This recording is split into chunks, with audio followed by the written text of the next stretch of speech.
Deuxième partie dans toute franchise spéciale, émission spéciale. On vient de parler de l'actualité internationale. On va continuer d'en parler, mais on va aussi évoquer l'année du Rassemblement national avec vous. Vous êtes un de ses porte-parole. Bonjour Laurent Jacobelli. Bonjour, meilleurs vœux. Merci, vous aussi, député RN de Moselle. Léonard Attal viendra dans quelques instants autour de 10h50. Vous posez des questions du tac au tac. Mais on commence par, je le dis, l'actualité internationale, avec bien sûr la réaction du parti à l'intervention américaine il y a un peu plus de 24 heures pour enlever le président Maduro. Alexandre. Est-ce que vous considérez que cette intervention est une bonne chose? Donald Trump défend, dit-il, les intérêts américains sans vergogne, sans complexe. C'est aussi la ligne que vous défendez. Donc a-t-il eu raison de mener une opération dans l'intérêt des États-Unis?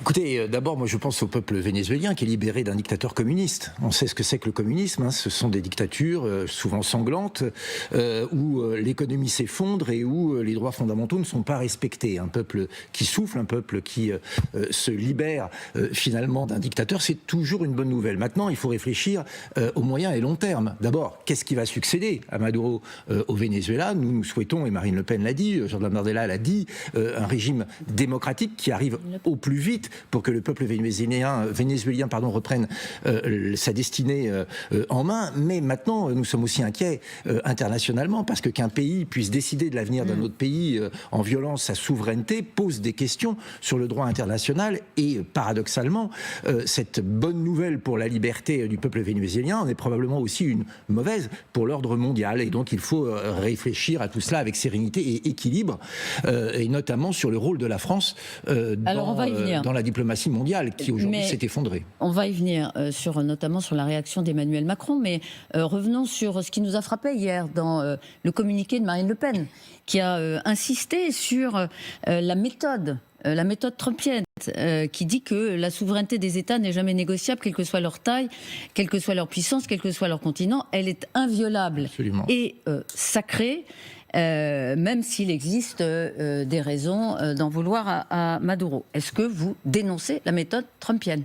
C'est ce qu'a fait Marine Le Pen et elle a raison de le faire parce que nous sommes cohérents, nous sommes souverainistes et nous l'assumons. C'est-à-dire que nous estimons que chaque pays doit pouvoir défendre ses frontières. Donc vous êtes comme LFI, vous dénoncez une agression? Alors la différence avec LFI, c'est une agression américaine qui menace la région. Non, mais d'abord ce ne sont pas nos termes, mais nous avons une différence majeure avec LFI, c'est que LFI est pieds et mains liés avec le gouvernement dictatorial communiste du président Maduro. Ils étaient même de fervents admirateurs, ils voulaient faire partie de la même alliance bolivienne si jamais ils arrivaient au pouvoir. LFI est clairement toujours du mauvais côté, hein, du côté du Hamas, du côté de Maduro, du côté de la Chine. S'agissant de la façon dont Trump a exfiltré le président. Il y a deux sentiments partagés. D'abord, oui, nous ne voulons pas que la souveraineté des nations soit violée. Parce que sinon, demain, qu'est-ce qui se passe s'il n'y a plus de droit international, s'il n'y a plus de règles du jeu?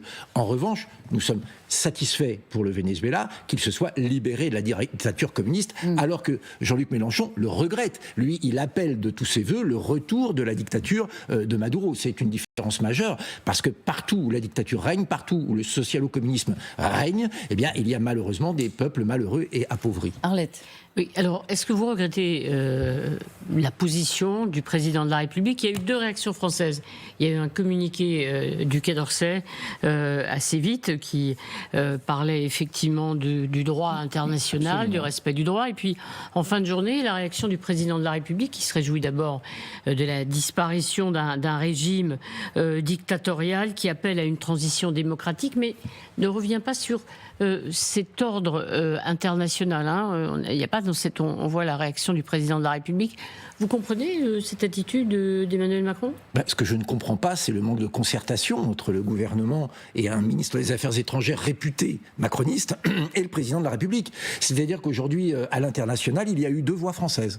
Bon, laquelle prendre en compte, laquelle croire pour tous nos partenaires. En quoi il y a eu deux voix françaises? Je crois qu'il est très clair que le ministre des Affaires étrangères a été critique de l'opération l'opération américaine... Sans nommer Trump. Oui, enfin d'accord, on sait bien qui a mené l'opération quand même. Vous n'êtes pas naïf. Oui, il a pris le soin de ne pas nommer Trump. Peut-être, mais il a dit que c'était une violation du droit international, le président de la République, qui ne l'évoque pas. Donc comment nos partenaires américains, européens, dans le monde occidental, vont comprendre la parole française? Et c'est bien le problème que soulève aussi cette opération. C'est qu'est-ce qu'est devenue la voix de la France dans le concert des nations? Mais Emmanuel Macron a eu tort ou pas de ne pas, dans son dernier communiqué, prendre le soin de condamner... Je n'ai pas jugé le... vous ne vous gênez pas en général, pardon. Alors là, ça s'appelle en toute franchise. Hein. Oui, je vais être franc, je crois que je le suis toujours. Ce que je veux dire, c'est que je ne sais pas pourquoi il a fait cela. Il y a des raisons diplomatiques que je ne connais pas. En revanche... Ménager Trump, c'est assez compréhensible. En revanche, la France...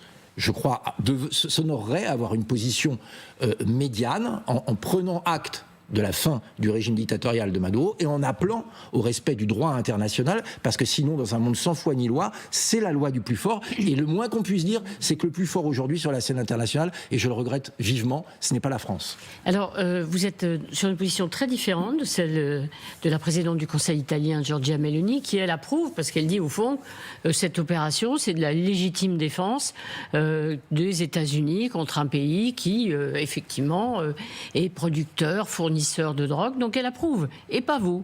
Pourquoi? Elle est souverainiste comme vous. J'imagine qu'elle est souverainiste comme nous. Nous, ce que nous voulons, c'est que les choses se fassent dans les règles. C'est la moindre des choses quand même. Si on ne respecte plus aucune règle, tout est possible dans ce monde. Et le problème, c'est où ça s'arrête. C'est-à-dire que malheureusement, le trafic de drogue ne concerne pas que le Venezuela. Alors nous prenons acte du fait qu'évidemment, il y a un problème. Et que si Maduro était bien à la tête d'un cartel de la drogue, eh bien évidemment, c'était nuisible à l'ordre international. Mais on ne peut pas dire non plus qu'arriver comme ça dans un pays étranger, kidnapper le président de la République, même s'il est élu de manière tout à fait critiquable, puisqu'il n'est pas élu d'ailleurs, il s'est lui-même autonomé, ça pose des questions. Donc l'opération a un résultat positif, je le répète, c'est libérer le Venezuela d'un communiste sanguinaire. En revanche, il y a aujourd'hui un nouvel ordre international qui mérite d'être réfléchi, qui mérite d'être dialogué, et je le redis, parce que moi ce qui m'intéresse c'est l'avenir de la France. La France, dans ce concert des nations et dans ce monde devenu assez indéchiffrable, n'a plus de voix, n'est plus écoutée, n'est plus considérée. Et c'est ça qui m'inquiète, parce que face à un Donald Trump, face à des empires qui se réaffirment, il faut une voix puissante, et Emmanuel Macron a sa voix écrasée par celle de Ursula von der Leyen, qui n'a finalement aucun pouvoir, et tout cela est inquiétant. Vous dites que l'opération ne respecte pas le droit international, donc est-ce que vous appelez en toute cohérence du coup à la libération de Nicolas Maduro? Non, maintenant c'est fait. Il y a un dictateur qui maltraitait son peuple, qui est, je crois, mis à l'écart du pouvoir. C'est une bonne chose en soi. Voilà, la manière d'y arriver n'était pas la bonne. Faut quand même se rappeler que Maduro, c'est effectivement... Oui, non, vous savez, la diplomatie, excusez-moi, la diplomatie c'est complexe. Il y a plusieurs moyens de se débarrasser d'un dictateur. Voilà, il y en a des bons et des moins bons. Dans la mesure où vous dites que la méthode utilisée n'est pas la bonne, vous pourriez dire, ramenez-le, et puis on va faire en sorte que, autrement, qu'il quitte le pouvoir. Non, mais on peut respecter le peuple. Là, vous êtes un peu hypocrite. Non, il n'y a absolument aucune hypocrisie. Moi, on peut être à la fois heureux et soulagé. Mais ça, on a compris pour les Vénézuéliens. Bah oui, mais excusez-moi, mais c'est important. Est-ce que Donald Trump, dont vous dites qu'il a bafoué le droit international, doit libérer Maduro? Non. Bon, voilà. Donc, c'est pas simple, comme vous dites. Oui, effectivement, c'est pas simple. Parce que libérer Maduro, ça veut dire quoi? Ça veut dire qu'on va remettre un dictateur en place. C'est évidemment impossible. Maintenant, je pense que ce qui doit, c'est fait. D'accord? Donc on va être pragmatique. Je ne suis pas conseiller de Donald Trump, personne autour de cette table ne l'est, c'est fait. Soyons pragmatiques. C'est la politique du fait accompli, en fait, à laquelle qu'est-ce que vous voulez qu'on fasse? Et je le redis, je le regrette. Moi, vous savez, je rêve d'une France où, lorsqu'un président des États-Unis ou un autre chef d'État prend une décision, il se concerte avec le président français, parce qu'il saura que demain, ce peuple, la France, vous pensez que Donald Trump aurait demandé l'autorisation à Bardella ou à Marine Le Pen? En tout cas, c'est l'objectif. Oui, c'est l'objectif. L'objectif, c'est que la France compte à nouveau. Sauf que la France s'est effacée. Elle a donné les clés de sa diplomatie à l'Union européenne. Elle a aujourd'hui un ministre des Affaires étrangères, M. Barrot, qui n'a pas une voix qui porte à l'international et qui ne porte même pas jusqu'à l'Élysée, puisqu'apparemment les communiqués de presse ne sont pas adéquats ni même compatibles. Donc oui, évidemment, il y a un problème de diplomatie française. Oui, ça veut dire aussi qu'il faut réarmer notre pays et mettre le paquet sur le budget de nos armées. Je reviens un tout petit peu sur la position italienne quand même. Ça veut dire que vis-à-vis de Donald Trump, du président américain, Vous n'êtes pas sur la même ligne, vous, les nationalistes européens. Vous êtes beaucoup plus loin de Donald Trump que ne l'est, on le sait, Giorgia Meloni. Donc vous êtes très différents là-dessus. On peut être différent. Je pense qu'on peut avoir des voix qui portent, mais qui portent un son différent. Moi, je suis, vous savez, je m'appelle Jacobelli, mais je suis pas italien. Je suis français. Et moi, je m'occupe, avec Marine Le Pen et Jordan Bardella, de l'avenir de notre pays. Clairement, nous sommes alliés avec les Américains. Il n'y a aucun problème là-dessus. Et c'est parce que nous sommes les alliés des États-Unis que nous souhaitons qu'ils aient une politique conforme à notre vision du monde. Nous sommes souverainistes. C'est pour ça que nous voulons que l'Ukraine retrouve ses frontières. C'est pour ça que nous voulons que chaque pays soit respecté dans ses frontières. On ne peut pas dire quelque chose à Paris et penser l'inverse à Washington ou à Caracas. C'est une forme de cohérence que nous avons. C'est cette cohérence que nous voulons offrir aux Français. La cohérence, c'est parfois complexe, comme vous le dites. On va passer, à l'actualité du Rassemblement national. Laurent Jacobelli, c'est le procès qui attend Marine Le Pen en appel dans l'affaire des euro-assistants parlementaires. Ça commence le 13 janvier. Jusqu'au 12 février. Vous connaissez bien le calendrier, j'imagine, avec un délibéré attendu en mai ou en juin. Ma première question, c'est est-ce que Marine Le Pen va adopter le même système de défense qui n'a pas fonctionné? Elle a été condamnée à 4 ans de prison, dont 2 ans ferme, pour détournement de fonds publics. Elle avait dit, en gros, on avait le droit de faire ce qu'on a fait.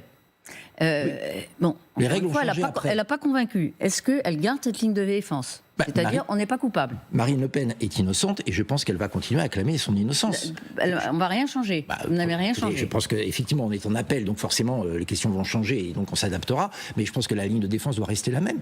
Une fois encore, les règles ont changé après que ces assistants parlementaires eurent été employés. Donc, une fois encore, le droit n'est pas rétroactif. Mais une fois encore, la question que ça pose, on venait de parler de la souveraineté des États. Je trouve que c'est intéressant de tirer le fil comme ça. C'est-à-dire qu'on est en train d'évoquer une décision de justice qui pourrait éventuellement empêcher les Français d'élire la présidente de la République qu'ils semblent vouloir choisir. Dans quel état de droit a-t-on ce type de situation? Moi, j'alerte tous ceux qui nous regardent sur la gravité de la situation.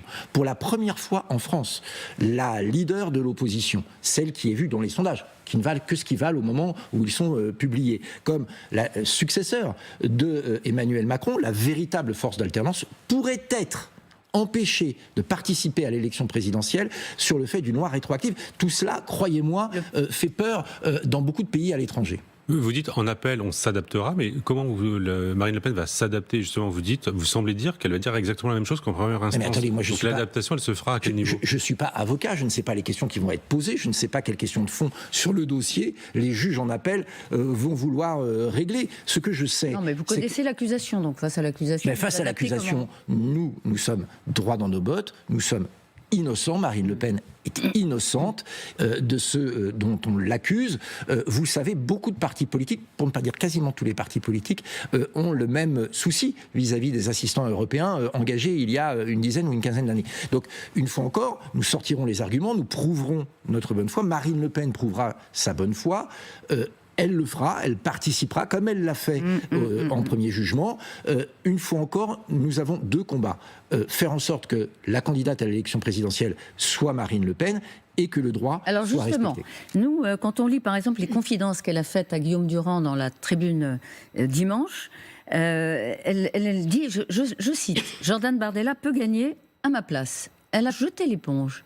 C'est le sentiment que ça donne. Ah non, mais pas du tout. Je pense qu'elle répond à la question que vous allez me poser probablement. C'est, et si Marine Le Pen ne peut pas être candidate, qu'est-ce qui se passe? Eh bien, il se passe que Jordan Bardella sera candidat. Parce que nous devons proposer une alternative aux Français. Il nous place, vous l'avez dit dans la première partie de votre émission, première force d'opposition en France, premier parti de France. Seulement 10% des Français font confiance à Emmanuel Macron et à sa politique. On l'a bien vu avec les dernières élections. Il y a un besoin d'alternance. Et nous sommes la seule force d'alternance crédible. On ne va évidemment pas laisser les rênes du pouvoir à la France insoumise et à ces extrémistes sectaires. Donc, une fois encore, il y a une urgence démocratique à voir le Rassemblement national arriver et nous serons si Marine Le Pen ne peut pas se présenter, vous dites quoi? On est le premier parti de France. Peu importe. on a un candidat de rechange. Il s'appelle pareil. Jordan Bardella. C'est pareil. C'est un Est-ce que duo, ils travaillent pour vous, ensemble. c'est pareil? Oui, c'est la même politique. Est-ce que nous allons lutter contre la surfiscalisation? Oui. Est-ce que nous allons lutter contre l'insécurité? Oui. Contre l'immigration abusive et submersive? Oui. Est-ce que nous allons faire en sorte d'éponger les 3400 milliards de dettes? Oui. Est-ce que nous allons ramener la démocratie, notamment par le référendum direct? Oui. Eh bien, ça sera mis en place et par Jordan Bardella et par Marine Le Pen, soit Marine, présidente de la République, et Jordan Bardella, Premier ministre, Ils sont complètement soit interchangeables. Jordan Bardella. Ils ne sont pas Arrête. interchangeables, ils ont leur personnalité, ils ont leur caractère, leur expérience, leur vie personnelle. En revanche, ils portent un programme. Ils ne sont pas là Alors pour justement, assouvir Arlette, des pardon. questions d'ego, Arlette. mais pour aider les Français avec un programme et une équipe. Alors on en parle, Arlette. Ça veut dire que ce sera effectivement, vous allez travailler sur un programme, ce sera le même programme, Oui. quel que soit le candidat ou la candidate. Oui. Alors qu'on s'interroge sur, vous savez bien, des différences sur les lignes économiques. sais bien. Alors, voilà, vous souriez déjà parce que vous dites c'est nous qui inventons les différences ou les divergences. Les expressions ne sont pas tout à fait les mêmes, les positionnements ne sont pas les mêmes. J'ai jamais entendu Marine Le Pen dire par exemple je suis pro-business, mais bon, il paraît que c'est pas grave, c'est la même chose que Jordan Bardella. Donc d'abord vous faites un programme Oui. et ensuite l'incarnation, on verra ce que diront les magistrats. C'est eux qui vont choisir en fait. Mais c'est triste. La manière dont vous l'avez résumé est assez symptomatique. Oui, c'est triste que les magistrats décident à la place des Français. Mais nous avons un seul devoir. Notre seule mission, et elle est impérative, c'est sauver ce pays. Et oui, nous avons un seul programme. Oui, nous sommes pro-business. Et oui, on peut être à la fois pro-business et vouloir un système social qui préserve les Français du pire. Vous savez, on vient un peu d'un peu partout au Rassemblement national. Moi, mon histoire personnelle m'amène du gaullisme au Rassemblement national. Et le général de Gaulle... la France. Absolument. Voilà, vous Et êtes le passé général de par, Gaulle a montré que Nicolas l'essor économique, qui Dupont-Aignan. n'a jamais été aussi fort que sous le général de Gaulle, pouvait s'accompagner d'un progrès social. Eh bien, Jordan Bardella et Marine Le Pen disent la Alors même justement, chose. Avec leurs mots. mais quand même, on s'interroge sur l'avenir de Marine Le Pen. Dernière question. En appel, si Marine Le Pen était à nouveau condamnée, mais que l'exécution provisoire, donc qui la rend inéligible tout de suite, était elle levée, ce qui la rendrait en principe du coup éligible après l'appel, est-ce que vous confirmez, comme elle l'a déjà laissé entendre dans une interview à Ouest France, qu'elle céderait quand même la main à Jordan Bardella pour ne pas faire parasiter la campagne et pour pas que la cassation, puisqu'il y aurait pourvoi en cassation, vienne compliquer la campagne et parasiter la campagne du Rassemblement national? C'est Marine Le Pen qui l'a dit. Évidemment, il y aura une discussion entre les deux membres de notre duo, Qu'est-ce que vous en Jordan pensez et Marine. Effectivement, il faut qu'il y ait une élection présidentielle calme et sereine, avec un programme, avec des débats, sans pollution, et où celui qui incarne la politique que nous voulons mener puisse le faire tranquillement. Ce sera donc un débat, enfin une question qui sera réglée entre Jordan et Marine, et voilà, et nous verrons. Il faut qu'il y ait une campagne sereine, parce que nous avons, je le dis, du pain sur la planche. Je veux dire, le travail va être énorme. Et Non, donc, mais ce il qui faut est pouvoir le intéressant, faire c'est que demain vous dites, en pleine sérénité. Ce que vous dites, c'est que vous prolongez le propos de Marine Le Pen, qui a été honnête et qui a dit « Je ne veux pas parasiter la campagne. Si je dois attendre le jugement de la Cour de cassation, eh bien, il vaut peut-être mieux que je laisse la place à Jordan Bardella. » pour ne pas polluer la campagne. Je sais bien que ce sont deux personnalités atypiques, Jordan et Marine, dans le paysage politique français. Marine Le Pen ne voit pas son intérêt personnel. Elle se dit du matin au soir, et je crois que les décennies d'expérience politique... depuis 20 ans. Oui, mais justement, elle a enduré tellement de choses qu'on peut bien imaginer que si elle les endurer, c'est pas par confort personnel, c'est par sens de l'intérêt général. Et donc demain, si elle pense que sa candidature, d'une manière ou d'une autre, ne permet pas l'arrivée du Rassemblement national au pouvoir, eh bien, je sais qu'elle prendra la bonne décision. En revanche, si elle peut être candidate de manière sereine, paisible et tout à fait démocratique, elle le fera, parce que, je le répète, comme l'a dit Jordan Bardella, notre candidate naturelle, c'est Marine Le Pen. Alors, en attendant, le gouvernement agit au bénéfice des Français, semble-t-il. Vous allez nous dire ce que vous en pensez. Le ministre de l'économie, dans les colonnes du Parisien, ce matin, Roland Lescure annonce que le prix de l'abonnement des factures d'électricité va baisser de 5% par an. Bonne nouvelle ? Merci, écoutez, monsieur le ministre. Mais je ne sais même pas comment le remercier. Si je pouvais me rouler par terre sans gêner votre réalisateur pour la prise d'image, je le ferais, tellement cet homme est généreux. tellement il est bon. 80 centimes par mois d'économie sur la facture d'électricité. Mais quel grand homme! 80 centimes d'économie par mois, alors que le prix de l'électricité a augmenté de 78% en 10 ans, 26% sur l'année 2023. Non, il faut arrêter les plaisanteries. Ne méprisez maintenant. pas les Français, une économie, une économie c'est du de mépris. quelques euros. Alors excusez-moi Madame Martichoux, c'est ça le mépris. C'est-à-dire, j'augmente de 15 euros votre facture et je la diminue de 80 centimes. Une fois encore, si on veut vraiment baisser le coût de l'électricité, on n'augmente pas la TVA sur la partie fixe de la facture, comme l'a fait le gouvernement en faisant passer la TVA de 5,5 à 20%. Nous, on veut l'inverse. C'est que la TVA sur toutes les énergies, y compris l'électricité, passe de 20% à 5,5%. Ça, c'est une vraie économie que propose le Rassemblement national. Mais les petits tours de passe-passe du ministre, c'est-à-dire, je vous fais une grosse augmentation et pour la faire passer, je fais une petite économie. Honnêtement, plus personne n'est dupe. L'essence aussi va augmenter, je le dis, à cause des certificats d'économie d'énergie qui vont augmenter le tarif du plein de quelques euros. Donc, une fois encore, ce gouvernement... Mais c'est n'importe quoi. Une fois encore, c'est Pinocchio, c'est Pinocchio au gouvernement. Ça nous aurait étonné que vous vous appeliez. Non mais attendez, une fois encore, Arlette Chabot. Je le répète, c'est 80 centimes d'économie par mois, alors que la facture d'électricité a augmenté de 78% depuis 10 ans. Une fois encore, excusez-moi, si j'étais pas poli, je dirais que le gouvernement se donne notre figure. Non, mais je ne le dirais pas, je suis un garçon poli. Se fiche. Voilà, se fiche, voilà. Arlette.